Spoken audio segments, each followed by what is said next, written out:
अरे परमेश्वरा, शेतकऱ्याच्या जन्माला घातलं. उद्या रक्षाबंधन आहे.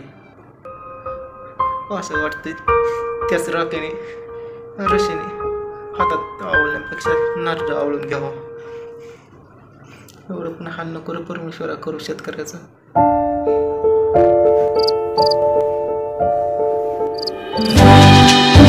काय झालं? तू तू तू झोप. तू कशाला उठली? उठ झोप. अहो पण कसला विचार डोक्यात आणताय तुम्ही?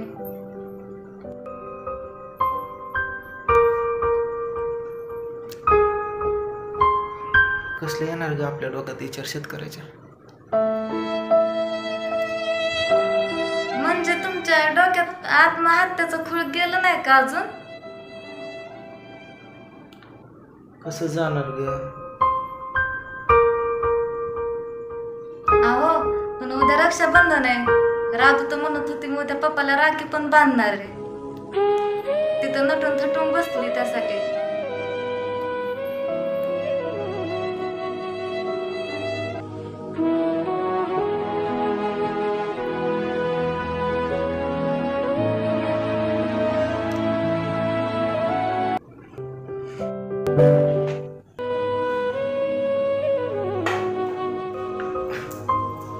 छान राखी आहे बाळा. बोल, काय गिफ्ट पाहिजे सांग. काय नको. असं कसं काय नको? बोल, काहीतरी माग तू माग. नको मला काय. मग काय पाहिजे? फक्त मला एकच द्या. काय पाहिजे सांग तर तू. तुमच्या डोक्यात आत्महत्याचा विचार आहे ती काढून टाका. तुला हे कोण बोललं माझ्या डोक्यात आत्महत्याचा विचार आहे म्हणून? मम्मी तुम्ही बोलायचं होतं ना तेव्हा मी सगळं ऐकलं. काय म्हणते तू? हीच माझी मोठी जिंकती.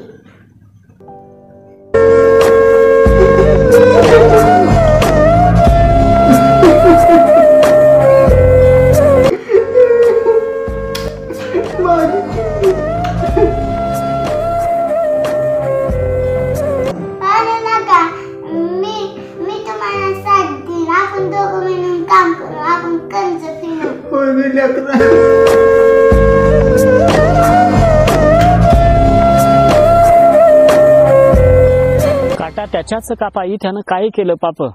माझा बाप शेतकरी उभ्या जगाचा पोशिंदा.